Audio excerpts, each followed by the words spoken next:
Hi! Welcome to Satya IAS academy. So, మనం APPSC group 2కి సంబంధించి పాలిటీలో కాన్స్టిట్యూషనల్ డెవలప్‌మెంట్ అనే టాపిక్‌ని ఈరోజు డిస్కస్ చేస్తున్నాం. ఫస్ట్ ఈ ఇండియన్ పాలిటీలో ఏ చాప్టర్ నుంచి మనకి ఎన్ని ప్రశ్నలొస్తాయో ఒకసారి చెక్ చేసుకొని, దాని తర్వాత మన క్లాస్‌ని కంటిన్యూ చేద్దాం. సో, దీనికి సంబంధించి ఏ టాపిక్స్ ఉంటాయి, వాటి మీద నేను ఒక క్లాస్ చేసి ఆల్రెడీ మన వెబ్‌సైట్‌లో ఉంచాను. సో, ఫ్రెషర్స్ ఎవరైతే ఉన్నారో దాన్ని ఒకసారి స్టార్ట్ చేసుకోండి. దాని తర్వాత ఇప్పుడు మొత్తం ఉన్న చాప్టర్స్ నుంచి మనకు 75 దాదాపు దాంట్లో 75లో ఎంత స్కోర్ మాక్సిమం మనం చేసుకోవచ్చు అనే అంశాన్ని ఇక్కడ క్లియర్‌గా ఫస్ట్ డిస్కస్ చేద్దాం. సో, కాన్స్టిట్యూషన్ డెవలప్‌మెంట్ ఈ ఫస్ట్ టాపిక్ ఇది. సో, ఈ కాన్స్టిట్యూషన్ డెవలప్‌మెంట్‌లో 1773 రెగ్యులేటింగ్ యాక్ట్ నుంచి 1935 గవర్నమెంట్ ఆఫ్ ఇండియా యాక్ట్, దాని తర్వాత డెవలప్‌మెంట్స్ వరకు మనం 1 ఆర్ 2 క్వెషన్స్ ఎక్స్‌పెక్ట్ చేయొచ్చు. ఆ 1773 రెగ్యులేటింగ్ యాక్ట్ అవ్వచ్చు, లేదా 1833 యాక్ట్ అవ్వచ్చు, లేదా ఇండియన్ కౌన్సిల్ యాక్ట్ అవ్వచ్చు, లేదా గవర్నమెంట్ ఆఫ్ ఇండియా యాక్ట్ 1935 అవ్వచ్చు. ఈ మొత్తం యాస్పెక్ట్ నుంచి 1 ఆర్ 2 క్వెషన్స్ ఎక్స్‌పెక్ట్ చేస్తాం. దాని తర్వాత కాన్స్టిట్యూషన్ మేకింగ్. సో, ఏదైతే మనం కాన్స్టిట్యూట్ అసెంబ్లీ ఫామ్ అయ్యి, దాంట్లో మెంబర్స్ ఏర్పడి, దాని నుంచి కమిటీ ఏర్పడి, ఆ కమిటీలు ఏమేమి మేజర్ కమిటీస్ ఉన్నాయి, దాని రిలేటెడ్ ఒక క్వెషన్ మనం ఎక్స్‌పెక్ట్ చేయొచ్చు. దాని తర్వాత ప్రియంబల్ గాని, పార్ట్స్ ఆఫ్ ది కాన్స్టిట్యూషన్ గాని, షెడ్యూల్స్ గాని, లేకపోతే కరెంట్ రిలేటెడ్ యాస్పెక్ట్ అందులో ఉంటే, అందులో 2 నుంచి 3 క్వెషన్స్ మనం ఎక్స్‌పెక్ట్ చేయొచ్చు. నెక్స్ట్ ఆర్టికల్ 1 నుంచి ఆర్టికల్ 4 వరకు. సో, మనం ఇక్కడ 1 క్వెషన్, ఆ కరెంట్ రిలేటెడ్‌లో బాగా ఫోకస్ ఉంటే అక్కడ ఒక క్వెషన్ వస్తుంది. నెక్స్ట్ కీ ఏరియా ఇక్కడ ఫండమెంటల్ రైట్స్ ఆర్టికల్ 14 నుంచి మనం ఒక్కొక్క ఆర్టికల్‌ని కాస్త డీటెయిల్‌గా చదువుతూ వస్తాం. Fundamental rights, direct principles of state policy and fundamental duties. ఈ ఏరియాలో మనం 10 నుంచి 12 క్వెషన్స్ ఈజీగా ఎక్స్‌పెక్ట్ చేసుకోవచ్చు. సో, మనకి ఎక్కడైతే ఎక్కువ ప్రశ్నలు వస్తున్నాయి, ఫస్ట్ వాటి మీద మీరు మామూలుగా ఫస్ట్ ఒక ఏ నుంచి చదువుకుంటూ వస్తారు. వచ్చిన తర్వాత ఎక్కువ ఫోకస్ దీని మీద చేసి, దాని రిలేటెడ్ యాస్పెక్ట్స్ అన్ని కరెంట్ రిలేటెడ్‌గా కూడా ఫాలో అవుతూ, మిగిలిన యాస్పెక్ట్స్ అన్ని కవర్ చేస్తే మనం ఇక్కడ 60+ ఔట్ ఆఫ్ 75 ఈజీగా తెచ్చుకోవచ్చు. సో, గ్రూప్ 2 జాబ్ సాధించటంలో మనకు ఏపీ హిస్టరీ అండ్ పాలిటీ ఈ 2 ప్రాపర్ బేస్ పడాలి. ఈ రెండిట్లో 60+ మినిమం వచ్చేలా చేసుకోవాలి. సో, ఈ 60+లో కోర్ ఏరియాస్ మీద ఇంకాస్త అభ్యర్థులు ఫోకస్ చేసుకోవాలి. ఆ ఆస్పెక్ట్‌లో fundamental rights, direct principles of state policy, fundamental duties నుంచి 10-12 క్వెషన్స్ మనం ఎక్స్‌పెక్ట్ చేసుకోవచ్చు. అండ్ మోస్ట్ ఇంపార్టెంట్ ఏరియా ఇది చదవకుండా అయితే ఈ ఏరియాస్ లేకుండా మనం ఎగ్జామ్‌కి వెళ్ళకూడదు. మొత్తం దీని మీద clear each and every corner touch అయ్యి ఉండాలి. పార్లమెంట్, లోక్సభ, రాజ్యసభ స్పీకర్ గాని, డిప్యూటీ చైర్మన్ ఆఫ్ రాజ్యసభ గాని, సో, అందులో బిల్లులు ఏ విధంగా ప్రవేశపెడతారు, బిల్లులు ఏ విధంగా పాస్ అవుతాయి, దాని తర్వాత పార్లమెంటరీ కమిటీస్ ఏంటి, public account committee, estimate committee, committee on public undertaking, ఇవి కాకుండా వేరే కమిటీస్ ఏ ఉన్నాయి, దాంట్లో మెంబర్స్ ఎంతమంది ఉంటారు, ఎవ్రీ కార్నర్ ఇంపార్టెంట్. అదేవిధంగా శాసనసభ అండ్ శాసన మండలి. సో, ఎక్కడెక్కడ శాసన మండలి ఉన్నాయి, ఆ శాసనసభ రోల్ ఏంటి, దీనికి పార్లమెంట్‌లో ఉండే లోక్సభకి ఎక్కడ తేడా వస్తుంది, ఇక్కడ సాధారణ బిల్లులు ఏ విధంగా పాస్ అవుతూ ఉంటాయి, ఫైనాన్షియల్ బిల్స్ ఏ విధంగా పాస్ అవుతూ ఉంటాయి, మొదలైన యాస్పెక్ట్స్ అన్నీ ఇక్కడ ఇంపార్టెంట్. సో, రాష్ట్రపతి గారి యొక్క నియామకం ఏ విధంగా జరుగుతుంది, అపాయింట్‌మెంటు, అదేవిధంగా ఇంపీచ్‌మెంట్ ప్రొసీజర్ ఏ విధంగా ఉంటుంది, రాష్ట్రపతి గారి ఎగ్జిక్యూటివ్ పవర్స్ ఏంటి, లెజిస్లేటివ్ పవర్స్ ఏంటి, జ్యుడిషియల్ పవర్స్ ఏంటి, XYZ రిలేటెడ్ జీకే కూడా మనకిక్కడ ఇంపార్టెంట్. సో, అదేవిధంగా గవర్నర్ యొక్క నియామకము, గవర్నర్‌ని తొలగింపు ఏ విధంగా జరుగుతుంది, గవర్నర్ గారి అధికారాలు ఏ విధంగా ఉంటాయి, అండ్ కొన్ని ప్రత్యేక పరిస్థితుల్లో గవర్నర్ యొక్క డిస్క్రిషనరీ పవర్స్ ఏ విధంగా ఉంటాయన్నది ఇంపార్టెంట్. సో, ఇది స్టేట్స్‌కి చదువుతాం. అదేవిధంగా యూనియన్ టెరిటరీస్ వాటిని కూడా కవర్ చేసుకుంటూ రావాలి. వాటి తర్వాత మోస్ట్ ఇంపార్టెంట్ ఆస్పెక్ట్ కేంద్రానికి మరియు రాష్ట్రానికి మధ్య సంబంధాలు, సెంట్రల్ స్టేట్ రిలేషన్స్. ఇక్కడ central state legislative relations and central state executive relations, central state financial relations చాలా చాలా important. In fact inter state river councils కానీ, inter state river water disputes related కానీ చాలా చాలా ఇంపార్టెంట్. ఈ ఏరియాస్ మీద ఇది కోర్ లాంటిది మొత్తం మన పాలిటీకి. అరౌండ్ 30-35 క్వెషన్స్ ఇక్కడ మనకు ఈజీగా వస్తాయి. సో, వచ్చే వాటినన్నిటిని తీసుకుంటూ పోవాలి. ఎక్కడైతే అదనంగా దొరుకుతూ ఉంటే అవన్నీ జేబులో వేసుకుంటూ పోవాలి. ఎక్కడైతే కరెంట్ రిలేటెడ్‌గా ఫోకస్ చేయాలో అవన్నీ వేసుకుంటూ పోవాలి. అప్పుడు మనం ఈ మార్క్‌ని రీచ్ అవుతాం. జాబ్‌లో ఉండటానికి అవకాశం ఉంటది. సో, ఇక్కడ central government and state government తర్వాత local government, so Panchayati Raj దానికి సంబంధించి మొత్తం మున్సిపాలిటీకి సంబంధించి స్టడీ చేయాలి. 2-3 క్వెషన్స్ ఈ ఏరియా ఉంటది. నెక్స్ట్ రాజ్యాంగ సంస్థల నుంచి control and auditor general frequent గా మనం చూస్తూ ఉంటాం. ఆర్టికల్ 280 కింద ఫైనాన్స్ కమిషన్ రిలేటెడ్ ఆస్పెక్ట్స్ మనం చూస్తూ ఉంటాం. ఎలక్షన్ కమిషన్ ఒకటి ఇంపార్టెంట్, యూపీఎస్సి అదొకటి ఇంపార్టెంట్. ఇలా రాజ్యాంగ పరంగా రాజ్యాంగంలో ఏవైతే పేర్కోబడ్డాయో ఇవన్నీ కూడా ఇక్కడ ఇంపార్టెంట్. అండ్ మోస్ట్ ఇక్కడ 5-6 క్వశ్చన్స్ మనము కొత్తగా ఏమన్నా చేంజెస్ చేసినా లేకపోతే దాని రిలేటెడ్ ఉన్నా కానీ ఒకటి ఇంపార్టెంట్ అవుతూ ఉంటుంది. క్యాగ్ కానీ కంట్రోల్ అండ్ ఆడిటర్ జనరల్ ఇవన్నీ కూడా. అండ్ జ్యుడిషియరీ వ్యవస్థ, సుప్రీంకోర్టు అందులో చీఫ్ జస్టిస్ గారి నియామకం ఎట్లా, ఇతర జడ్జిల నియామకం ఎట్లా, వారి తొలగింపు విధానం ఏ విధంగా ఉంటుంది, వారి పదవీ కాలం ఏముంటుంది. అండ్ మోస్ట్ ఇంపార్టెంట్ ఆస్పెక్ట్ సుప్రీంకోర్టులో వాళ్ళ యొక్క సుప్రీంకోర్టు యొక్క పరిధి ఎంత, దాని యొక్క ముఖ్యమైన ఫంక్షన్స్ ఏంటి, ఒక క్వశ్చన్ మనం ఈజీగా ఎక్స్పెక్ట్ చేసుకోవచ్చు. లేటెస్ట్ ఇంపార్టెంట్ కేసెస్ సుప్రీంకోర్టు ఏమన్నా ఉంటే పాలిటీ రిలేటెడ్గా అవి కూడా ఈ ఏరియాలో కవర్ అవుతాయి. దాని తర్వాత హైకోర్టు రిలేటెడ్ క్వశ్చన్స్, హైకోర్టు యొక్క పరిధి ఎక్కడెక్కడ దాని సుప్రీంకోర్టుకి దీనికి భిన్నంగా ఉంటుంది, వాటి మీద హైకోర్టు బెంచెస్ ఎక్కడెక్కడ ఉన్నాయి ఇంపార్టెంట్. సో ఈ ఏరియాలో మనం 4-5 క్వశ్చన్స్ని ఎక్స్పెక్ట్ చేస్తాం. నెక్స్ట్ రాజ్యాంగ సంస్థలతో పాటు రాజ్యాంగేతర సంస్థలు, నాన్ కాన్స్టిట్యూషనల్ అయ్యి ఉండొచ్చు, లేకపోతే by means of executive resolutions ద్వారా ఏర్పడి ఉండొచ్చు. వాటి మీద మనం 2-3 క్వశ్చన్స్ ఎక్స్పెక్ట్ చేస్తాం. ఇవి కాకుండా అదర్ ఆస్పెక్ట్స్ ఏమైనా కమిటీస్ కానీ కమిషన్స్ కానీ నివేదికలు ఇచ్చిన వాటిలో ఉండే కీ ఏరియాస్ అయినా కానీ ఈ ఆస్పెక్ట్స్ ఏవైతే మిజిలినియస్ అంటూ ఉంటామో ఇవి rest of the thing GK related అవి మనకు కనెక్ట్ అవుతాయి. ఈ విధంగా పాలిటీలో మనకు 75కి ఒక ఫోకస్డ్ సిస్టమేటిక్ అప్రోచ్తో మనం వెళ్తూ ఉంటే మనము 75కి 60+ ఇక్కడ స్కోర్ చేసుకోవటానికి అవకాశం ఉంటుంది. సో దానికి మన క్లాసెస్ ఉంటాయి, దాంతోపాటు మన మెటీరియల్ ఉంటుంది, దాంతోపాటు దీని రిలేటెడ్ టెస్ట్లు ఒకటి మనం కండక్ట్ చేసుకుంటూ ఉంటాం. సో ఈరోజు ఇప్పుడు మన క్లాస్ అన్నది కాన్స్టిట్యూషనల్ డెవలప్మెంట్, అసలు రాజ్యాంగము అనేది ఏ విధంగా మనము ఏర్పాటు చేసుకున్నాము అనే టాపిక్ మీద ఈరోజు క్లాస్ డిస్కస్ చేస్తాం. సో ఈ టాపిక్లో మనము 1773 నుంచి 1947 వరకు జరిగిన ముఖ్యమైన యాక్ట్స్, దాని రిలేటెడ్ ఆస్పెక్ట్స్ మీద ఫోకస్ చేయాలి. సో ఫస్ట్ కాన్స్టిట్యూషన్ డెవలప్మెంట్కి ఇందులో ఈ టాపిక్లో ఈ క్లాస్లో ఏం చదువుతాం, ఈ క్లాస్లో మనం చారిత్రక నేపథ్యం ఏ విధంగా ఉన్నది అంటే అసలు రెగ్యులేటింగ్ యాక్ట్ 1773 ఎందుకు వచ్చింది, దాని ముందు జరిగిన డెవలప్మెంట్స్ ఏంటి అనేది బ్రీఫ్గా చూస్తాం. రెగ్యులేటింగ్ యాక్ట్ ఎందుకు తెచ్చారు, దాంట్లో ఏ అంశాలు ఉన్నాయి అనుకుంటూ మనం టాపిక్లోకి ఎంట్రీ అవుతాం. సో రెగ్యులేటింగ్ యాక్ట్, దాని related, so pits India act, charter act 1813 ఈ క్లాస్లో ఇంతవరకు చదువుతాం. దీని తర్వాత చార్టర్ యాక్ట్ 1833 నుంచి నెక్స్ట్ క్లాస్లో కంటిన్యూ చేసుకుంటూ ఉంటాం. సో ఇది ఈరోజు మనం వెళ్ళే అప్రోచ్. సో దీనికి సంబంధించి నేను చాలా సింప్లిఫై చేసుకుంటూ వచ్చాను, అన్నీ కూడా ఈజీగా మీకు గ్లాన్స్ లాగా ఈజీగా ఉంటుంది. పిక్చర్స్ ఉన్న చోట పిక్చర్స్ తీసుకొని కాస్త ఒక డిఫరెంట్ ఆస్పెక్ట్స్లో మీకు ఈ కన్వీన్ చేస్తూ వస్తున్నాను. దీని తర్వాత మనము ఎంసీక్యూస్ కూడా ఈ టాపిక్ రిలేటెడే చూస్తాం. ఫర్ ఎగ్జాంపుల్ ఈరోజు మనం కాన్స్టిట్యూషన్ డెవలప్మెంట్ గురించి డిస్కస్ చేస్తున్నాం. 1773 నుంచి 1813 వరకు. ఇది క్లాస్ 1 అని మన వెబ్సైట్లో ఎవరైతే రిజిస్టర్ మెంబర్స్ ఉంటారో వాళ్ళకి యాక్సెసిబుల్ ఉంటుంది, చూసుకుంటారు ప్రశాంతంగా. క్లాస్ 1 చూసుకున్న తర్వాత మనం మెటీరియల్ ఇస్తున్నాం. సో ఆ మెటీరియల్ అంతా కూడా దీన్ని స్టడీ చేస్తారు. చేసిన తర్వాత దీంట్లో ఏ విధంగా ప్రశ్నలు వస్తాయి అనేది కూడా క్లాస్ 1 రిలేటెడ్ ఏమేమి క్వశ్చన్స్ ఉన్నాయన్నది అది కూడా అప్లోడ్ అవుతుంది. ఆ ఎంసీక్యూస్ కూడా మీరు ప్రాక్టీస్ చేస్తారు. క్లాస్ విన్నారు, మెటీరియల్ చదివారు, క్వశ్చన్స్ ప్రాక్టీస్. మొత్తం అయిపోయిన తర్వాత మళ్ళీ questions practice. So focus focus focus. MCQs concept తెలవాలి, క్వశ్చన్ ఎక్కడ టర్న్ అవుతుందో తెలవాలి, క్వశ్చన్స్ తెలవాలి.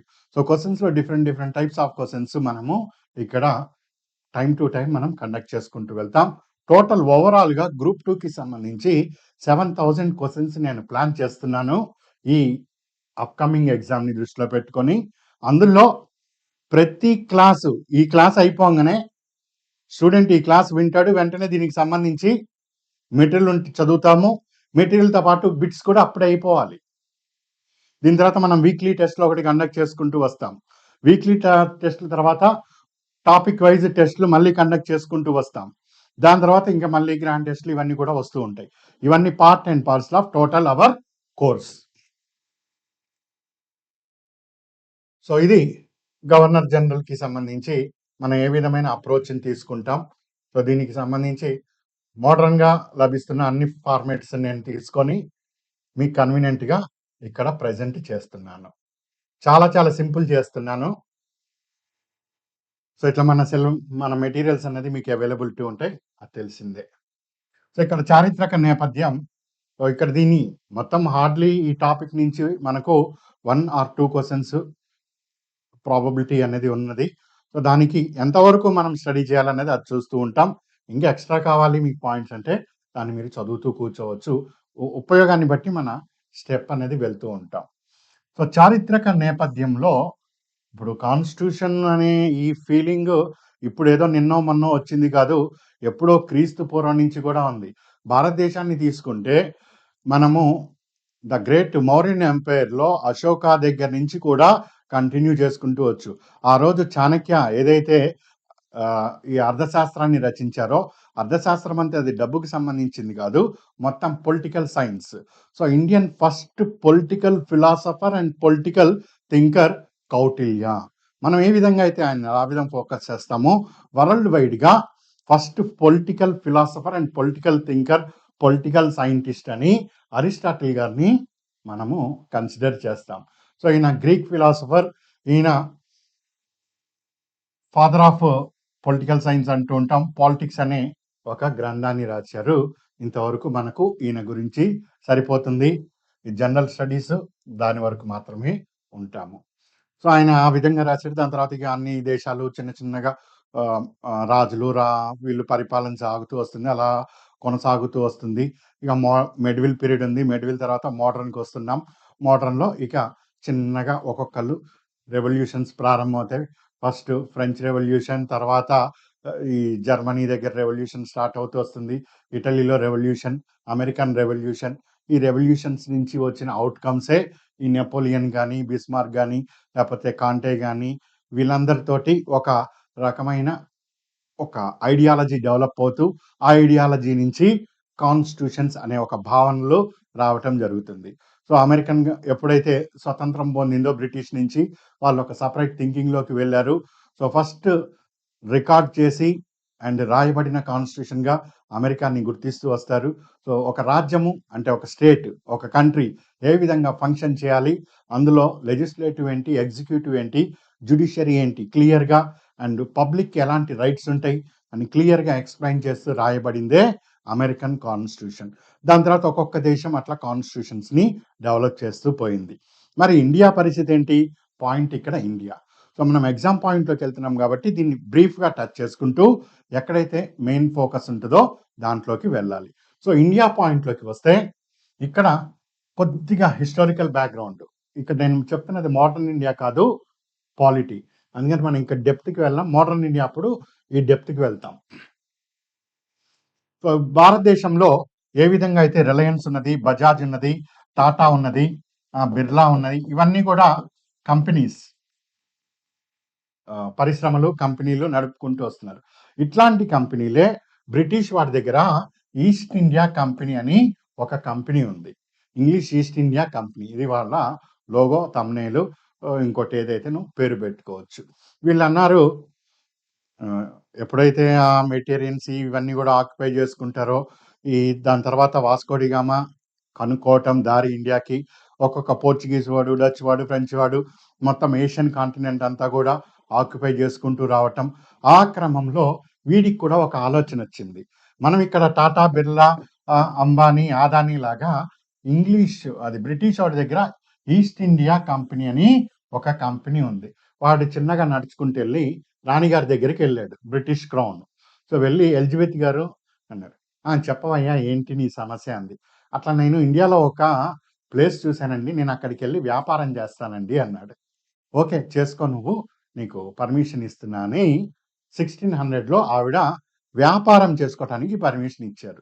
ఈ రోజుకి కూడా రిలయన్స్ కానీ, లేకపోతే టాటా కానీ, బిర్లా కానీ ఎవరైనా మన దేశం కాకుండా వేరే దేశంలో వాళ్ళ పరిశ్రమలు ఓపెన్ చేయాలన్నా, వాళ్ళక్కడ ప్రొడక్షన్ చేయాలి అన్నా, వాళ్ళు వ్యాపారం చేయాలన్నా ఫస్ట్ భారతదేశం యొక్క అనుమతి తప్పనిసరి. ఇగో ఈ కంపెనీ అన్నది మా దేశం యొక్క కంపెనీ, మీ దేశంలో వ్యాపారం చేస్తాడంట, అనుమతించండి అని మనం ఇక్కడి నుంచి ఒక లెటర్ ఇవ్వాలి. ఆ లెటర్ పట్టుకొని అంబానీ గారు వెళ్ళి ఆ దేశంలో చూపించి, ఎస్ నేను ఇక్కడ పరిశ్రమ పెట్టుకొని నడుపుకుంటాను అని వాళ్ళ దగ్గర నుంచి పర్మిషన్ తీసుకొని ఫర్దర్ మూవ్ అవుతారు. సేమ్ ఫార్మెట్ ఇక్కడ ఈస్ట్ ఇండియా కంపెనీ కూడా బ్రిటిష్ వాడి దగ్గర నుంచి తీసుకుంది. అప్పుడు ఈ కంపెనీ వాడికి ఒక ఆలోచన వచ్చింది. అరే నేను ఒక్కడిని వెళ్తే ఎక్స్ అనే కంపెనీ వాడు ఉన్నాడు, వై అనే కంపెనీ వాడు ఉన్నాడు, జెడ్ అనే కంపెనీ ఉన్నాడు, బిర్లా, టాటా, అంబానీ, అదాని ఇంతమంది ఉన్నారు. వీళ్ళందరూ కూడా నా వెనకాల ఎక్కడ వస్తారు అనేసి, మేడం నేను ఒక్కడనే వెళ్తాను, మిగిలిన ఎవరిని రానియద్దు మేడం మీరు అన్నాడు. అరే ఇట్లా అంటే కాస్త డబ్బులు ఖర్చు అవుతాయి అని చెప్పింది ఎలిజబెత్. ఓకే మేడం నేను ఇచ్చేస్తాను అన్నాడు. ఇచ్చేసి అని నెలకి 4 లక్షల పౌండ్స్ వీళ్ళది 4 లక్షల పౌండ్స్ నువ్వు మాకు పే చెయ్యి, సంవత్సరానికి 4 లక్షల పౌండ్స్ పే చెయ్యి, నేను నీకు మోనోపలి అంటే వాడు తప్పితే ఎవ్వరూ లేరు, నువ్వే వెళ్ళి వ్యాపారం చేసుకో, ఎవ్వడు రాడు అన్నది. ఇదేదో బాగుంది మోనోపలి అనేసేసి ఆవిడకి డబ్బులు ఇచ్చేసేసి వీడు బయలుదేరాడు ఈస్ట్ ఇండియా కంపెనీ. ఇప్పుడు ఈస్ట్ ఇండియా కంపెనీ ఇక్కడికి వచ్చాడు. ఇక్కడికి వచ్చిన తర్వాత మన వాళ్ళు కత్తి యుద్ధాలు ఇంకా ఇట్లా కత్తితో ఫైట్ చేస్తున్నారు. వాడేమో పిస్టల్ పట్టుకొని వచ్చేసాడు. ఆడికి ఒక ఐడియా వచ్చింది. అర్రే ఇంత పెద్ద సామ్రాజ్యము ఇక్కడ ఉన్నాయి, ఇక్కడ బుడ్డోళ్ళు ఉన్నారు, వీళ్ళకి బుర్ర తక్కువ ఉండి వీళ్ళే కొట్టుకుంటున్నారు, ఈ అంతా ఆక్యుపై చేసుకుంటే ఈ నేల నాది, ఇక్కడ నుంచి వచ్చే పంటల నుంచి వచ్చే డబ్బు నాది, ఇక్కడ ఉండే గనులు నావి, ఇక్కడ ఉండే వనరులన్నీ నేను తీసుకోవచ్చు కదా అనేసి వాడు గన్ను మనోళ్ళ మీద ఎక్కుపెట్టి టపమని ఒక్కొక్కరిని లేపుకుంటూ వచ్చాడు. మనలో మనం కొట్టుకోవటము, మనం వెళ్ళి సార్ కార్న్వాలిస్ గారు మీరు వాడిని లేపండి, నేను మీకు సపోర్ట్ ఇస్తానని చెప్పటం, మనమే ఇలా కొట్టుకొని వాడిని ఆహ్వానించుకున్నాం. సో వాడు చక్కగా ఇక్కడికి వచ్చి అన్ని ప్రాంతాలని చక్కగా ఒక్కొక్కటి వేసుకుంటూ వెళ్ళిపోయాడు. ఆ క్రమంలోనే ఇప్పుడు మనం ఫేమస్గా చెప్పుకుంటున్న బాంబే 1668 మొత్తం వాడి కంట్రోల్లోకి వచ్చేసింది. మద్రాస్ 1631 వాళ్ళ కంట్రోల్లోకి వెళ్ళిపోయింది. బెంగాల్ 1698లో వాళ్ళ చేతిలోకి వెళ్ళిపోయింది. ఇట్లా కంపెనీ వ్యాపారానికని వచ్చి రాజ్యాలన్నిటినీ కూడా ఆక్రమించడం మొదలుపెట్టింది. ఇక్కడ రాజ్యాలన్నీ ఆక్రమించిన తర్వాత వీటిని డీల్ చేయడానికి మనుషుల్ని పంపాలి కంపెనీ. ఈరోజు ఎట్లయితే మనము మన టాటా కంపెనీ నుంచి మేనేజర్ని పంపుతామో, బ్రాంచ్ మేనేజర్ సౌత్ ఇండియాలో నువ్వే హ్యాండిల్ చెయ్యి, నార్త్ ఇండియాలో నువ్వు హ్యాండిల్ చెయ్యి, ఉత్తరప్రదేశ్లో నువ్వు హ్యాండిల్ చెయ్యి అని ఏ విధంగా అయితే ఈ కంపెనీలు వాళ్ళ బ్రాంచ్ మేనేజర్లను పెట్టుకుంటాయో, అట్లాగే ఈస్ట్ ఇండియా కంపెనీ కూడా బెంగాల్కి ఒక గవర్నర్ని పంపింది. గవర్నర్ మద్రాస్కి ఒక గవర్నర్ని పంపింది, బొంబాయికి ఒక గవర్నర్ని పంపింది. ఈ విధంగా గవర్నర్ని పంపి మీరు చిన్నగా అక్కడ డీల్ చేస్తుండండి మన కంపెనీ వ్యవహారాలని అన్నారు. వాళ్ళు చక్కగా వచ్చి ఇక్కడ డీల్ చేస్తూ ఉన్నారు. ఇక్కడ వరకు అంత హిస్టరీ అండి. ఇలా వస్తున్నప్పుడు ఇక్కడ ఒక పెద్ద ఆయన రాబర్ట్ క్లైవ్. సో ఈ రాబర్ట్ క్లైవ్ అనే వాడికి మంచి బెంగాల్కి గవర్నర్గా ఈస్ట్ ఇండియా కంపెనీ పంపింది. సో బెంగాల్ని చూశాడు, చాలా ఫెర్టైల్ ల్యాండ్, గంగమ్మ తల్లి అక్కడి నుంచి వెళ్తూ వస్తుంది, అంత ఫెర్టైల్ ల్యాండ్. బెంగాల్ అంటే మోడర్న్ డే బంగ్లాదేశ్ కూడా ఇందులో భాగమే. సో ఇక్కడ మంచి జూట్ పండుతూ వస్తుంది, వీట్ పండుతుంది, రైస్ పండుతుంది, ఇంత వాటి కళ్ళు పడ్డాయి ఈ బెంగాల్ మీద. ఎలాగైనా కానీ మొత్తం ల్యాండ్ నా చేతిలోకి రావాలి అనుకున్నాడు. వీడు వ్యాపారం చేస్తుంటే వీడికి 100 రూపాయలు వచ్చినాయి. వీడు తృప్తి చెందలేదు. 100 రూపాయలే వస్తున్నాయి. వీడి పక్కన ఇట్లా కన్నేసి ఇట్లా చూశాడు. అక్కడ బెంగాల్ని పరిపాలన చేస్తున్న నిజామ్స్, నవాబులు. సో ఈ నిజాం అంటే హైదరాబాద్లో ఉంటారు, అక్కడ కూడా నవాబులు ఉంటారు. నవాబు అలీ షా అప్పుడు. సో ఈ నవాబు గారు ఏం చేశాడు, ఆయన బెంగాల్ రైతుల దగ్గర నుంచి ట్యాక్స్ వసూలు చేస్తున్నాడు. కామన్ కదా అది, ట్యాక్స్ ఏ రాజైనా ఏ నవాబ్ అయినా కానీ వసూలు చేస్తుంటాడు.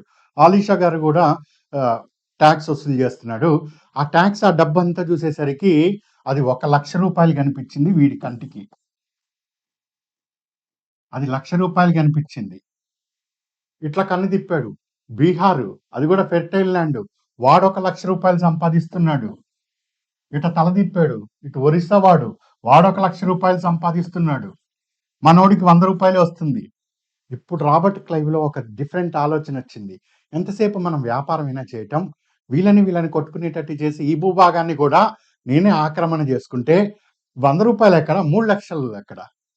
నా చేతిలో మంచి ఐడియా వచ్చిందనేసేసి వీడు వాళ్ళనే బ్యాటిల్ ఆఫ్ ప్లాసీ అని మీరు హిస్టరీలో చదువుతారు. 1757లో 1757లో బ్యాటిల్ ఆఫ్ ప్లాసీ బెంగాల్ భూభాగం అంతా కూడా వారి చేతిలోకి వచ్చేస్తాయి, బ్రిటిష్ వాళ్ళ చేతిలో.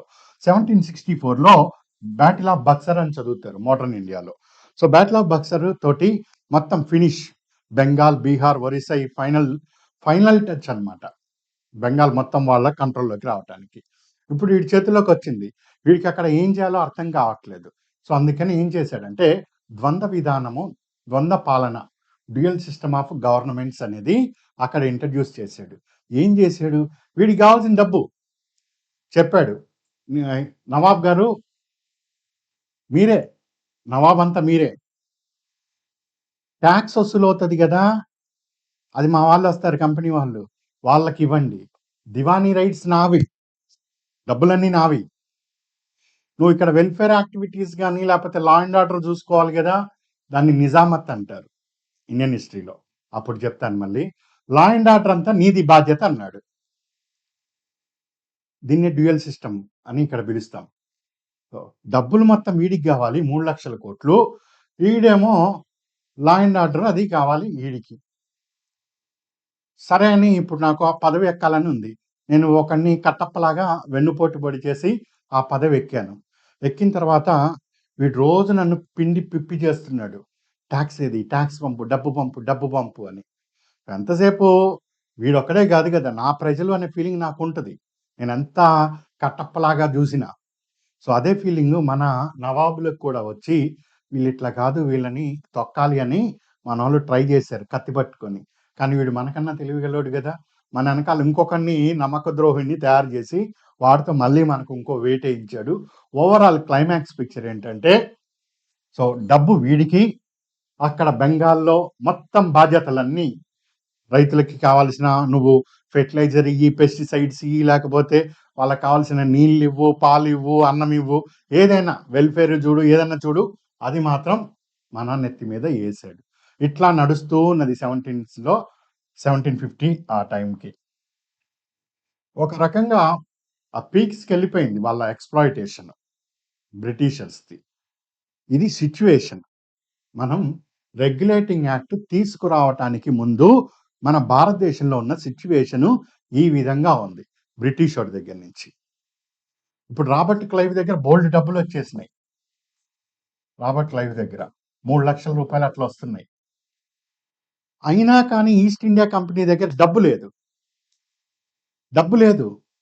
అసలు రెగ్యులేటింగ్ యాక్ట్ ఎందుకు తెచ్చాడు అనటానికి ఫస్ట్ అండ్ ఫోర్మోస్ట్ కండిషన్ చూస్తే రాబర్ట్ క్లైవ్ ద్వంద్వ పాలన ఫెయిల్యూర్ అవటం. ఈ రాబర్ట్ క్లైవ్ ఎప్పుడైతే ఇట్లా చేశాడో ద్వంద్వ పాలనని, నన్ను తీసుకొని వెళ్ళి బెంగాల్లో ఒక సర్కార్ డిస్ట్రిక్ట్స్ నువ్వే అక్కడ ఉండి ట్యాక్స్ వసూలు చేయమన్నాడు.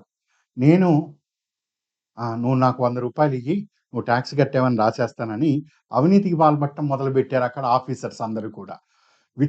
విడిగా అవినీతి పెరిగిపోయింది, లంచగొండితనం బాగా పెరిగిపోయింది. In the form of gift. అగో మా క్లైవ్ కూడా అక్కడ చూస్తున్నాడు కిటికీలో నుంచి, నువ్వు నాకు అక్కడ ల్యాండ్ రాసి ఇచ్చేసాయి, లేకపోతే ఒక పెద్ద ముత్యాల హారం లేకపోతే బంగారు హారం తీసుకొని వచ్చేసాయి గిఫ్ట్ అని చెప్పి ఆ లంచాన్ని గిఫ్ట్ రూపంలో తినటం మొదలు పెట్టారు. సో ఓవరాల్గా అడ్మినిస్ట్రేషన్ మొత్తం కూడా హైలీ కరప్టెడ్. వీడు 3,00,000 వస్తాయి, నాది వచ్చేది ₹100 అని ఈ బెంగాల్ బక్సర్ ఇవన్నీ కూడా బక్సర్ యుద్ధంతో అన్ని తెచ్చేసాడు కదా. కాకపోతే వాళ్ళు ఈ విధంగా వెనకాల నుంచి మేస్తంతో ఈస్ట్ ఇండియా కంపెనీ లాస్లోకి వెళ్ళిపోయింది. ఇంగ్లీష్ ఈస్ట్ ఇండియా కంపెనీ లాస్లోకి వెళ్ళిపోయింది. ఎంత లాస్కి వెళ్ళిపోయింది అంటే, వీళ్ళు అక్కడ బ్రిటిష్ ప్రభుత్వానికి స్టార్టింగే చెప్పా, సంవత్సరానికి £4,00,000 నేను కడతాను అని ముందుగా ఒప్పందం చేసుకొని వాళ్ళు ఇక్కడికి దిగారు అని. కట్టలేని పరిస్థితికి వెళ్ళిపోయారు వాళ్ళు అందరు. ఇదే పని అయితే గవర్నమెంట్ ఆఫ్ ఇండియా దగ్గర డబ్బు ఎక్కడ ఉంటుంది? గవర్నమెంట్ ఆఫ్ స్టేట్స్ డబ్బు ఎక్కడుంటాయి? లంచాలు ఎక్కువ పెరిగిపోతూ ఉంటాయి, అవినీతి ఎక్కువ ఉంటాయి. అదే పరిస్థితి ఈస్ట్ ఇండియా కంపెనీలో మొదలైంది. డబ్బులన్నీ పోయినాయి వాళ్ళవి. పోగా వాళ్ళు బ్రిటిష్ ప్రభుత్వాన్ని సార్ అర్జెంట్ సార్ 1.5 మిలియన్ పౌండ్లు అప్పు ఇవ్వండి సార్ అని అర్జీ పెట్టుకున్నాడు, కాగితం రాసి పిటిషన్. బానే ఉంది. నెక్స్ట్ ఇదే సమయానికి బెంగాల్ ఫెమైన్ అంటారు.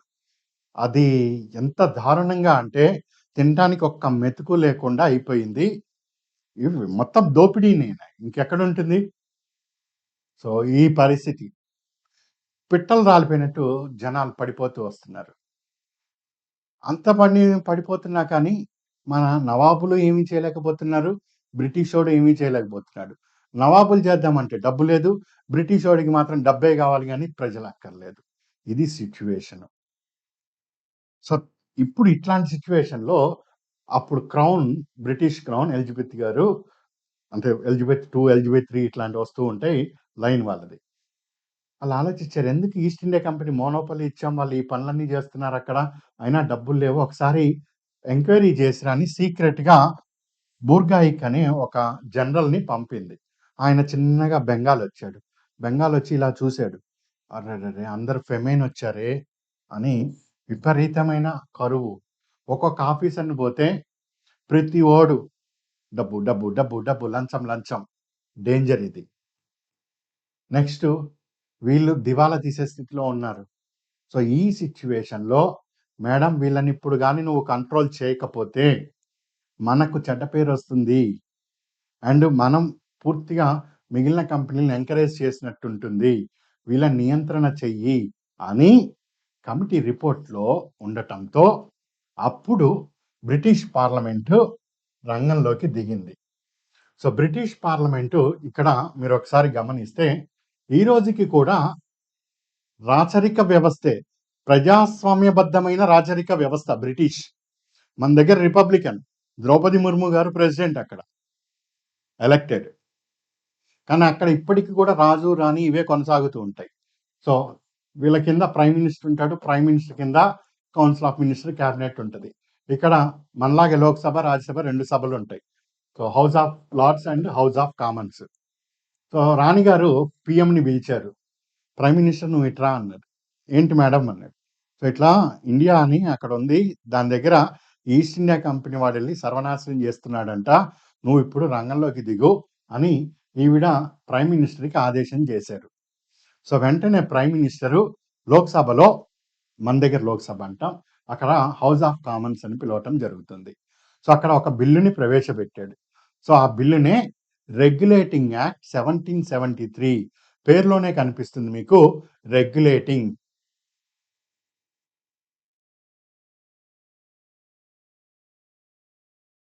బ్రిటిష్ ఇంటర్వెన్షన్స్ ఇదంతా కూడా. ప్రైమ్ మినిస్టర్ లార్డ్ నార్త్ గారు అప్పుడు. సో రెగ్యులేటింగ్ యాక్ట్ 1773 పేరులోనే ఉంది, regulating. So they want to try something, they want to try regulating, నియంత్రణ చేయటం. సో ఆ నియంత్రణ అనేది చెయ్యాలి, ఎట్లా చెయ్యాలి అనేది వీళ్ళు బాగా ఆలోచించారు. వద్దాం దీని దగ్గరికి పిక్చరోగ్రాఫిక్గా ఈజీగా. సో క్రౌన్ బ్రిటిష్ నుంచి డిస్కషన్ వచ్చి వీడి మీద కొరడా దెబ్బ పడింది. ఇక్కడి నుంచి మన కాన్స్టిట్యూషనల్ డెవలప్మెంట్ ఇప్పటి వరకు మీకు ఒక బేస్ మాత్రం తయారైంది. అసలు ఎందుకు చేస్తున్నాం, ఏంటిది కాన్స్టిట్యూషన్ డెవలప్మెంట్ అంటే అనే దానికి ఒక అవగాహన కల్పించాను. ఇక్కడి నుంచి మన కంటెంట్ అన్నది స్టార్ట్ అవుతుంది. సో ఇక్కడ గవర్నర్ ఉన్నాడు, ఇక్కడ గవర్నర్ ఉన్నాడు, ఇక్కడ గవర్నర్ ఉన్నారు. ముగ్గురు వేరు వేరు చోట్ల ఉండటం వలన ఇబ్బంది అవుతుంది, అందరినీ కూడా కంట్రోల్ చేయాలి అని చెప్పి ఈ బెంగాల్ గవర్నర్ ఈయనకి డిసిగ్నేషన్ మార్చాడు. ఇంతకుముందు మేనేజింగ్ డైరెక్టర్ అనేవాడిని ఇప్పుడు ఇంకొద్దిగా పేరు మార్చి సిఇఓ అని చేసినట్టు ఇప్పుడు ఈ డిసిగ్నేషన్ గవర్నర్ ఆఫ్ బెంగాల్ నుంచి గవర్నర్ జనరల్ ఆఫ్ బెంగాల్ అని టైటిల్ మార్చారు. గవర్నర్ జనరల్ ఆఫ్ బెంగాల్ మాత్రం, మొత్తం హోల్ ఇండియా కాదు. Governor general of Bengal important, ఎగ్జామ్కి వస్తుంది. గవర్నర్ జనరల్ ఆఫ్ ఇండియా ఎవరు, గవర్నర్ జనరల్ ఆఫ్ బెంగాల్ ఎవరు, ఈ రెండు కోణాల్లో ప్రశ్నలు ఇస్తారు. కొద్దిగా 2-3 సార్లు చదివిన వాళ్ళకైతే ఈజీగా ఫైండ్ అవుట్ చేస్తారు. ఫ్రెషర్స్ ఇక్కడ ఇబ్బంది పడతారు, అందుకని చెప్తున్నా. Governor general of Bengal, so Warren Hasting, ఆయన first governor general of Bengal. So ఈ గవర్నర్ జనరల్ ఆఫ్ బెంగాల్ని ఇక్కడ కూర్చోబెట్టి, ఏమయ్య వారన్ హ్యాస్టింగ్, ఇక్కడి నుంచి నువ్వు బాంబే అండ్ మద్రాస్ నీ కంట్రోల్లోనే ఉంటాయి, నువ్వు నా కంట్రోల్లో ఉంటావు, నాకు అక్కడికి నువ్వు నివేదికలు పంపిస్తూ ఉండు, నువ్వేం చేయాలో నేను చెప్తూ ఉంటానని ఫస్ట్ కీ control. So first step of centralization, first step of centralization. Centralization అంటే కేంద్రీకృతమైన పాలనా విధానము. నీకేమి కావాలన్నా సొంత బుర్ర వాడద్దు. సార్ మంచినీళ్ళు తాగొచ్చా సార్, అడిగి పనిచేయి. సార్ ఓ ఫైల్ వచ్చింది, ఏం చేయమంటారు సార్, పైన ఆయన చెప్తాడు, అప్పుడే నువ్వు పని చెయ్యి. సో దీన్ని సెంట్రలైజేషన్ అంటాం. అడ్మినిస్ట్రేషన్ అనే టాపిక్లో డిస్కస్ చేస్తాం. So first step of centralization, first step of centralisation. ఇప్పటి వరకు బ్రిటిష్ పార్లమెంట్ రాలేదు ఇండియాలోకి, క్రౌన్ రాలేదంటే వాళ్ళు ఏమి ఫ్లైట్ వేసుకొని లేదా పడవ వేసుకొని వచ్చి ఇక్కడ కూర్చోరు. వాళ్ళ కంటి సైకిల్ తోటే వాళ్ళు ఇండియా అక్కడ రా, కూర్చో లే. సో ఆ శక్తి అన్నది రెగ్యులేటింగ్ యాక్ట్ 1773 ద్వారా వీళ్ళ చేతిలోకి వచ్చింది. సో అది first step of centralisation. So ఇక్కడి నుంచి కాన్స్టిట్యూషన్ డెవలప్మెంట్ అన్నది మనం కన్సిడర్ చేస్తాం ఎగ్జామ్ పాయింట్ ఆఫ్ వ్యూలో. క్లియర్? ఫస్ట్ ఏం గుర్తుండాలి, గవర్నర్ ఆఫ్ బెంగాల్ మీకేంది, governor general of Bengal, first point. Second point, Bombay and Madras Bengal ఆధీనంలోకి వచ్చినాయి. థర్డ్ స్టెప్, గవర్నర్ జనరల్కి ఒక ఎగ్జిక్యూటివ్ కౌన్సిల్, ఈరోజు మనం పిఎంఎండిస్ కౌన్సిల్ ఆఫ్ మినిస్టర్స్ అంటాం చూసారా, ఆ విధంగా ఒక సలహాలు ఇవ్వటానికి గవర్నర్ జనరల్ వారన్ హ్యాస్టింగ్ ఇష్టం వచ్చినట్టు ఆయన సొంత తెలివితేటలు వాడకుండా కౌన్సిల్లో 4 మెంబర్స్ ఉంటారు. ఈరోజు కౌన్సిల్ ఆఫ్ మినిస్టర్స్ చూస్తారు కదా, చీఫ్ మినిస్టర్ ఆయన మంత్రివర్గము, ప్రధానమంత్రి ఆయన మంత్రివర్గము, ఆ విధంగా గవర్నర్ జనరల్కి ఒక ఎగ్జిక్యూటివ్, అందులో 4 సభ్యులు ఉంటారు. సో దీంతో పాటు సపరేషన్ ఆఫ్ పవర్స్, ఇప్పుడు నేనే ఎగ్జిక్యూటివ్, నేనే జ్యుడిషియరీ అంటే ఎక్కడ నాకు పవర్ తగ్గుతుంది, నేను ఈ పని చేయరా అంట, దానివల్ల ఎవరికో హాని జరిగింది, దానివల్ల దానికి రెస్పాన్సిబిలిటీ ఎవరు, నేను అవ్వాలి. ఇప్పుడు నేనే జడ్జి కూడా నేనేం చెప్తా, అది వాడి కర్మ అందుకని పోయాడు వదిలే అంట, తప్పు కదా ఇది. సో అందుకని నాలో ఉండే 2 అధికారాలని, ఎగ్జిక్యూటివ్ పని అండ్ జ్యుడిషియరీ పని సపరేట్ చేసింది రెగ్యులేటింగ్ యాక్ట్. ఆ క్రమంలో వచ్చిందే సుప్రీంకోర్టు ఏర్పాటు. భారతదేశంలోనే మొట్టమొదటి British type of judiciary system and in fact వాళ్ళ సిస్టమే ఇక్కడ సుప్రీం కోర్ట్ ఆఫ్ ఇండియా. మన సుప్రీంకోర్టు ఫస్ట్ టైము బెంగాల్లోనే ఏర్పాటు చేశారు. ఇగో అదే బిల్డింగ్ ఇది, ఇప్పుడంటే ఢిల్లీలో ఉంది. ఎప్పుడు 1774. ఇది జీకేలో, కౌన్ బనేగా కరోడ్పతి అన్నిట్లో కూడా ఇదే అడుగుతూ ఉంటాడు. సో అన్ని ఎగ్జామ్కి కూడా ఇది important. First Supreme Court of India ఎక్కడ ఏర్పాటు చేశారని, బెంగాల్లో. అప్పుడు గవర్నర్ జనరల్ ఎవరు ఉండేటోడు అంటే వారన్ హ్యాస్టింగ్ అంటాం. సో ఏ ఇయర్ అంటే 1774 అని చెప్తాం. సో ఈ విధంగా ఒక కౌన్సిల్ ఏర్పాటు చేసి, ఫస్ట్ చీఫ్ జస్టిస్ ఇంపే అని ఆయన సిజేఐగా ఉన్నారు. మొత్తం చేశారు, కానీ ఒక తేడా వచ్చింది. ఏంటి ఆ తేడా? సుప్రీంకోర్టు యొక్క అధికార పరిధి, గవర్నర్ జనరల్ యొక్క అధికార పరిధి స్పష్టత లేదు. అప్పుడే కదా కొత్తగా ఏర్పడింది, అందువల్ల ఫంక్షన్స్ ఓవర్లాప్ అవుతూ వచ్చినాయి. తర్వాత ఎగ్జిక్యూటివ్ కౌన్సిల్లో ఇప్పుడు ప్రధానమంత్రి ఉన్నారు, ఆయన కింద మంత్రివర్గం ఉంది. మోడీ గారు ఆయన మంత్రివర్గం ఉంది. మంత్రివర్గం ఏదో చెప్తారు. సార్ అక్కడ మనం పెద్ద షిప్ వేద్దాం అంటాడు. నచ్చితే చేస్తాడు, లేకపోతే లేడు. పీఎం అని ఆయన. కూర్చో అంటాడు జనరల్‌గా. అట్లా కూర్చొని అనేదాన్ని, నోరు మూసుకొని కూర్చో అనేదాన్ని పాలిటీ టర్మ్‌లో వీటో అంటాం. మొహం మీద కూర్చో అని ఏం చెప్పడు. మీకు అర్థం అవ్వాలని చెప్తున్నా. సర్లే చూస్తాలే ఫైల్ అక్కడ పడేయి అంటాడు. ఇక అదంతే డస్ట్‌బిన్‌లో పడ్డట్టు. సో, ఎగ్జిక్యూటివ్ కౌన్సిల్ తీసుకున్న నిర్ణయాల్ని ఓవర్‌కమ్ చేసేదాన్ని వీటో పవర్ అంటారు. అది ఇవ్వలేదు. సో, దానివలన గవర్నర్ జనరల్ ఇటెళ్తా అంటే ఎగ్జిక్యూటివ్ కౌన్సిల్ ఇటెళ్తామంటది. వీళ్ళు కొట్టుకోవటం సరిపోయింది. ప్రజల్ని పట్టించుకునేది లేదు. సో, ఇట్లా లూప్ హోల్స్ కూడా ఉన్నాయి. సో, ప్రైమ్ మినిస్టర్ ఆ రోజు 1773 అప్పుడు లార్డ్ నార్త్ సౌత్ లాగా నార్త్ గారు 1773. So, governor general of Bengal ఈయన వారన్ హ్యాస్టింగ్. కరప్షన్ ఏమైనా తగ్గిందా? ఇతనే హైయెస్ట్ కరప్షన్ చేసింది. వారన్ హ్యాస్టింగే కరప్షన్. 1773 తెచ్చిందే కరప్షన్‌కి వ్యతిరేకంగా. కానీ చట్టాలు ఎన్నొచ్చినా గానీ కరప్షన్ చేయొచ్చని ఐడియల్‌గా నిరూపించిన వ్యక్తి వారన్ హ్యాస్టింగ్. చెప్తారు ఇప్పుడు ఇండియన్ హిస్టరీ బుక్స్‌లో వాటిల్లో ఉంటుంది. ఆయన నిజాయితీ పరుడే, ఆయన మీద అభియోగాలొచ్చినాయని. ఇక అదంతా కథ. అండ్ జ్యుడిషియరీ ఎంక్వైరీని ఎదుర్కొన్నాడు ఈ వారన్ హ్యాస్టింగ్ లండన్‌లో. ఇది వారన్ హ్యాస్టింగ్ కరప్షన్‌ని కంట్రోల్ చేయలేకపోయాం. అది డ్రాబ్యాకు. పార్లమెంటు అది అటు నడుస్తుంది. వీళ్ళ పని ఇటువైపు చేసుకుంటూ పోయారు. సో, ఫెమైన్ వచ్చి రావటం వలన దీన్ని తెచ్చామని చెప్పాం.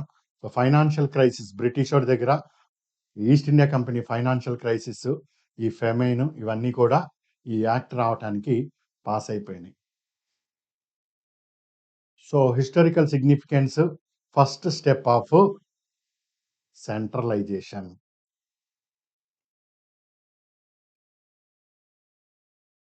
ఇది.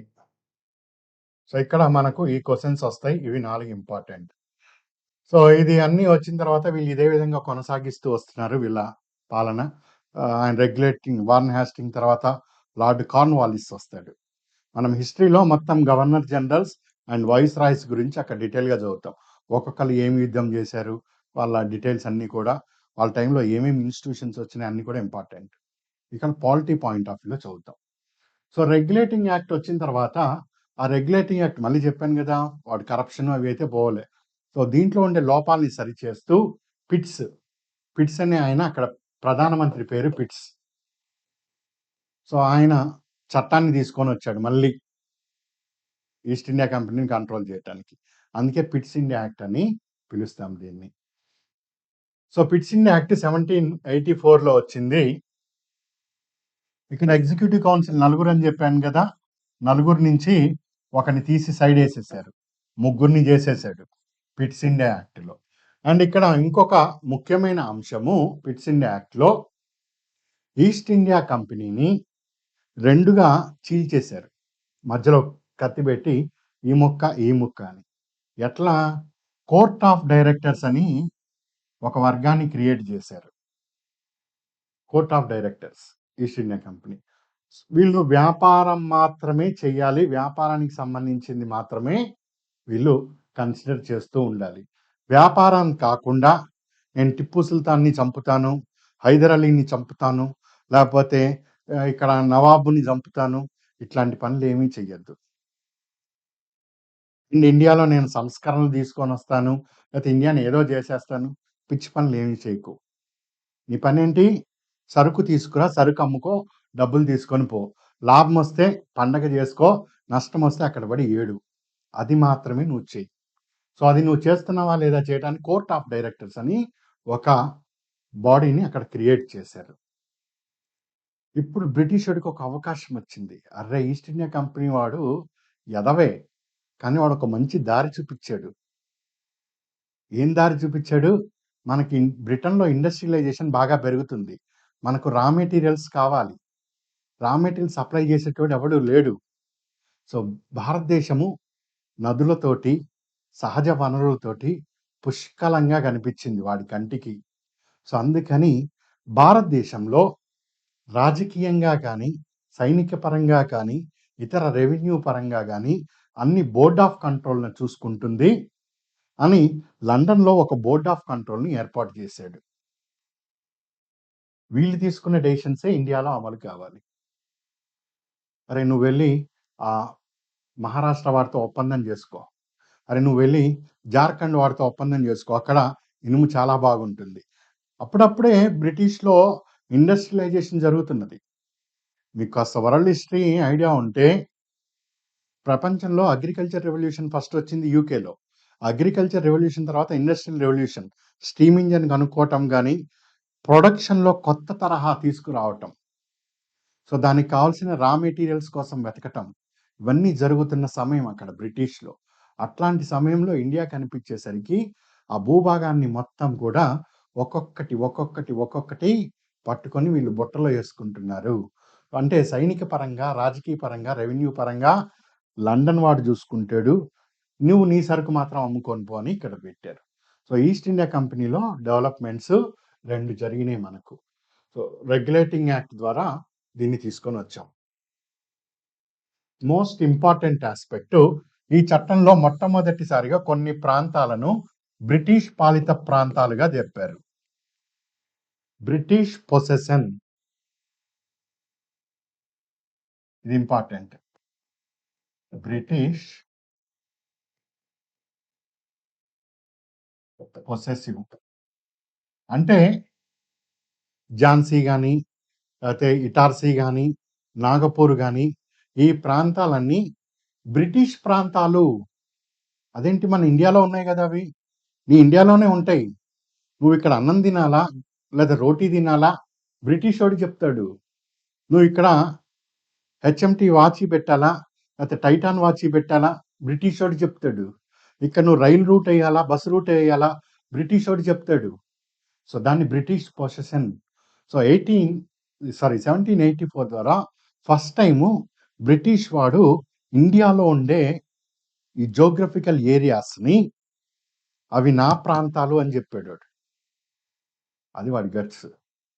విచిత్రం ఏంటంటే ఈ రోజున్న బొంబాయి కూడా వాళ్ళకి కట్టంగా వచ్చినవే. అవి మళ్ళీ వాళ్ళకి అమ్ముతారు. ఇదంతా కూడా ఒక మ్యాజిక్ లాగా ఉంటది. మీరు ఆలోచించండి. మీరిక్కడ ఇండియాలో ఉన్నారు. అమెరికాలో ఎక్కడో ఒక 2 ఎకరాల భూమిని మీరు ఎక్స్ అనే వాడికి అమ్మేశారు అనుకోండి. ఆ భూమి ఎక్కడుందో నీకు తెలవదు. ఆ భూమి వాల్యూ ఎంతో నీకు తెలవదు. ఆ భూమి నువ్వు ఎప్పుడు కంటితో చూడని కూడా చూడలేదు. ఆ భూమికి నీకు సంబంధమే లేదు. అట్లాంటిది నువ్వు ఇండియాలో కూర్చొని అమెరికాలో వాడిని డీల్ చేసి ఆ డబ్బులు నీ జేబులో వేసుకున్నావు చూసావా? డబ్బులు జేబులో వేస్తాం. అది బ్రిటిషోడు ఇక్కడ చేస్తుంది. భూములన్నీ వాడి పేరు మీద రాయించేసుకొని పోర్చుగీసోడు వచ్చాడు. సార్ నేను ఇక్కడ దుకాణం పెట్టుకుంటా అని. నువ్వు మా పయ్యోడికి లెటర్ రాయవయ్యా అంటున్నాడు ఇప్పుడు ఈస్ట్ ఇండియా కంపెనీ. పయ్యోడికి లెటర్ రాస్తాడు. సో, పోర్చుగీసోడు సార్ ఇంత డబ్బులు తీసుకోండి సార్. ఎకరం ఒక 50,00,000కి ఇచ్చేయి అంటాడు బ్రిటిష్. అక్కడి వాడి డబ్బు అక్కడి వాడికి జేబులోకి డబ్బెళ్తది. ఇండియా భూభాగాన్ని వాడు పోర్చుగీస్ వాడికి అమ్మటం వలన. భూమి నీది, అన్నీ నీవి. సో, ఇది ఇక్కడ మ్యాజిక్ 1784 ద్వారా వచ్చేసింది. సో, ఈ 3 పాయింట్స్ నువ్వు గుర్తుపెట్టుకో. 1784లో ఒకటి court of directors and board of directors ఈ ఇన్స్టిట్యూషన్ ఏర్పడింది. నెక్స్ట్ నలుగురు సభ్యుల నుంచి ముగ్గురికి తెచ్చాము. థర్డ్ వన్ బ్రిటిష్ పొసెషన్ అనే ఆస్పెక్ట్‌ని ఇక్కడ తెచ్చాము. ఇది. Executive council, court of directors only commercial activity, dual control and board of control 6 ministers ఉంటారు ఆ బోర్డ్ కంట్రోల్‌లో బ్రిటిష్ వాళ్ళు. సో, పొలిటికల్‌గా వీళ్ళు సివిల్, మిలిటరీ అండ్ రెవెన్యూ వీళ్ళు డీల్ చేస్తారు. క్లియర్? దీన్ని ఇంకాస్త నీట్‌గా చేస్తా. Pits India act 1784. సో, ఈయన అప్పటి ప్రైమ్ మినిస్టర్ తీసుకొనొచ్చాడు. ఎగ్జిక్యూటివ్ కౌన్సిల్‌ని 4 నుంచి 3కి తీసుకొనొచ్చాడు. సో, ఇక్కడ మెజారిటీ వీటో పవర్‌ని ఇష్యూ చేయటం జరిగింది. Veto power. So, commander in chief మెంబర్‌గా ఏర్పాటు చేశాం. సో, ఇక ఇది రొటీన్. ఇక్కడ ఇంకొక డెవలప్‌మెంట్ ఏంటంటే, కలకత్తాని administrative capital, Madras and Bombay subordinates వీటికి.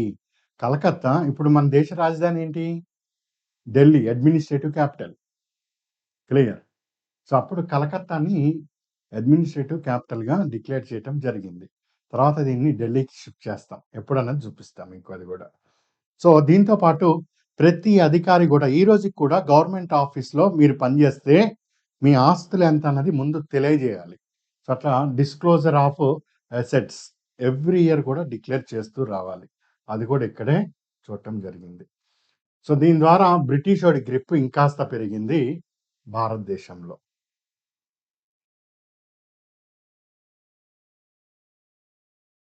తర్వాత 1793 చార్టర్ యాక్ట్. చార్టర్ అంటే వాడు పెద్ద చట్టాలు ఆహ్, పార్లమెంట్‌లో బిల్లులు పెట్టటాలు ఇవేముండవు. సింపుల్‌గా ఒక పేపర్ మీద రాసి సైన్ పెట్టి ఇస్తామన్నమాట. ఒక ఒప్పంద పత్రం లాంటిది. సో, చార్టర్ యాక్ట్ 1793 చేశాం. సో, దీని ప్రకారం ఈస్ట్ ఇండియా కంపెనీ ఇంకా మోనోపొలీ నువ్వే. ఇంకొక 20 ఏళ్ళు పెంచాం.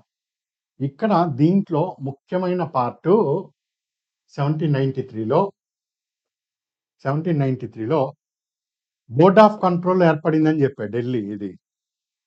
లండన్‌లో బోర్డ్ ఆఫ్ కంట్రోల్.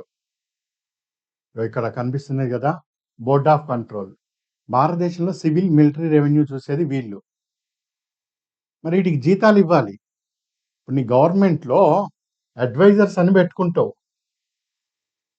గవర్నమెంట్‌కి అడ్వైజర్. ఎవరో ఒక అతన్ని పెట్టుకుంటావు. జీతం ఇవ్వాలి గదా అతనికి. స్టార్టింగ్ అక్కడే ఇస్తూ వచ్చేవాళ్ళు బ్రిటిషోడు. 1793 నుంచి వాడికి ఒక ఐడియా మైండ్‌లో వచ్చింది. ఏంటి? బ్రిటిష్ పొసెసివ్ అక్కడ ఉంది గదా! అక్కడి నుంచి వచ్చిన డబ్బుల్ని వీడికి జీతాలు ఇయ్యి అని మన దగ్గర నుంచే డబ్బులు తీసుకొని మన వాళ్ళకే మన పని మీదే వాడు డబ్బులు తీసుకుంటున్నాడు. మన డబ్బులు పని నీకే చేస్తున్నా అని చెప్పి వేరే వాడు లండన్‌లో కూర్చున్నవాడు, వాడికి ఇండియా మొహం గూడా తెలవదు. నీకోసం ఏం చేశాడంటే అది గూడా తెలవదు. కానీ జీతాలు మాత్రం ఇండియా నుంచి ఎళ్తాయి. ఇక్కడ ఫెమైన్ తోటి అంటే ఆకలితోటి జనాలు చచ్చిపోతారు. సేమ్ కండిషన్స్ ఏర్పడ్డాయి అవన్నీ కూడా. అందుకే బ్రిటిష్ మీద మనము వ్యతిరేకత అన్నది తర్వాత తర్వాత బాగా డెవలప్ అవుతది ఇంకా. ఇక్కడ మనుషులు చావని ఏమైనా గానీ, రైతులు పంటలు పండట్లేదన్నా గానీ, నువ్వు శిస్తు కట్టాల్సిందే. అవన్నీ గూడా అక్కడెక్కడో క్లబ్‌లో పేకాడుతున్న బ్రిటిషోడి దగ్గరికెళ్తున్నది. ఈ చట్టము ద్వారా. సో, డ్రైన్ ఆఫ్ వెల్త్ సిద్ధాంతము. దాదాబాయి నౌరోజీ గారు తర్వాత ఆయన ఈ బుక్‌లో 'poverty and un-British rule in ఇండియాలో' మన సంపద ఏ విధంగా దోచుకోబడింది అనేది పాయింట్‌ని హైలైట్ చేస్తూ ఇది ఫస్ట్ స్టెప్‌గా ఆయన కన్సిడర్ చేస్తారు. అందుకని ఇంపార్టెంట్ మనకు. అండ్ కంపెనీ యొక్క ఖర్చులన్నీ పోగా బ్రిటిష్ పార్లమెంట్‌కి 5,00,000 పౌండ్ వీళ్ళు చెల్లించాలని ఇచ్చారు. సో, ఇది 5,00,000 పౌండ్లు ఇవ్వాలి. చిన్న జ్యుడిషియరీ ఇవన్నీ కూడా చేసుకుంటూ వచ్చారు. And 1813 act. ఇది ఒక రకంగా చెప్పాలంటే ఈస్ట్ ఇండియా కంపెనీకి end of trade monopoly. East India company నువ్వు ఒక్కడివే కాదు, అక్కడ టాటా, బిర్లా, అంబానీ ఇంకా అందరూ కూడా వస్తున్నారు. ఈరోజు వరకు ఓన్లీ ఒకళ్ళకే ఇచ్చాము. ఈరోజు అందరూ వస్తారు అక్కడ వ్యాపారానికి. ఇప్పటివరకు ఒకడే దోచుకున్నాడు. ఇప్పుడు అందరూ వచ్చి దోచుకుంటారు. అది end of monopoly. A act? Charter act 1813. India open to all British merchant. చూడు షిప్పులు బయలుదేరినాయి. అందరూ వస్తున్నారు. కాకపోతే చైనాతో టీ ట్రేడ్. ఇప్పుడు అస్సాము ఆ ఏరియాలో మీకు ట్రీ ప్లాంటేషన్స్ ఉంటాయి. అక్కడ ఉండే తేయాకునంతా కూడా వాళ్ళు చైనాకి ఎక్స్‌పోర్ట్ చేస్తారు. సో, అట్లా చైనాకి వీళ్ళు తేయాకు ఎక్స్‌పోర్ట్ చేయటంలో ఈస్ట్ ఇండియా కంపెనీ మాత్రమే మోనోపొలీ. మిగిలిన అన్ని రకాల ట్రేడ్స్‌లో అందరూ షిప్పులేసుకొని బయలుదేరేశారు. సో, అది 1813 యొక్క గొప్పతనం. దాంతో పాటు ఇక్కడ చిన్న మంచి పనేంటంటే, రూ. 1,00,000 రూ. 1,00,000 ప్రాథమిక విద్య. అంటే బేసిక్ ఎడ్యుకేషన్ అంటాం ఇక్కడ. దాన్ని ఖర్చు చేయండి అని అనుమతులిచ్చారు. డబ్బులివ్వరు. అనుమతులిచ్చారు. అది కూడా ఇంపార్టెంట్, ఎగ్జామ్‌కి అడుగుతాడు.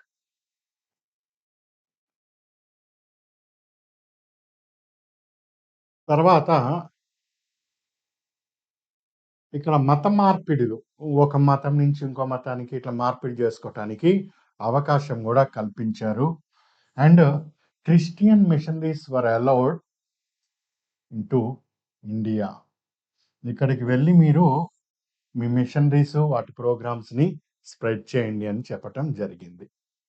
సో, ఇవన్నీ కూడా మనకు 1813 యాక్ట్ ద్వారా వస్తుంది. సో, ఇక్కడ మనం గుర్తుపెట్టుకోవాల్సింది వీటో అధికారాలని ఓవర్ రైడ్ చేసే అధికారము గవర్నర్ జనరల్‌కొచ్చింది ఫస్ట్ పాయింటు. ఏది ఎగ్జిక్యూటివ్ కౌన్సిల్ ఏమన్నా వీడికి చెప్పొద్దు గవర్నర్ జనరల్ కంటే, అబ్బా! అని గవర్నర్ జనరల్ ఆ నలుగురిని, ముగ్గురిని ఫుట్‌బాల్ తన్నినట్టు తన్నేసి ఆయన సొంత నిర్ణయం తీసుకునే అధికారం ఇక్కడిచ్చారు. కానీ పైన బోర్డ్ ఆఫ్ కంట్రోల్‌కి చెప్పాలి. First point. సెకండ్ పాయింటు రూ. 1,00,000 ఎడ్యుకేషన్. ఇది చాలా ఇంపార్టెంట్. 1813 మొత్తం యాక్ట్‌లో ఎగ్జామినర్ ఏదైనా క్వెషన్ అడిగితే రూ. 1,00,000 బేసిక్ ఎడ్యుకేషన్‌కి ఏ యాక్ట్‌లో ఇచ్చారంటాడు. చార్టర్ యాక్ట్ 1813 అని. ఈస్ట్ ఇండియా మోనోపొలీని ఎండ్ చేసిన యాక్ట్ ఏది అంటే చార్టర్ యాక్ట్ 1813.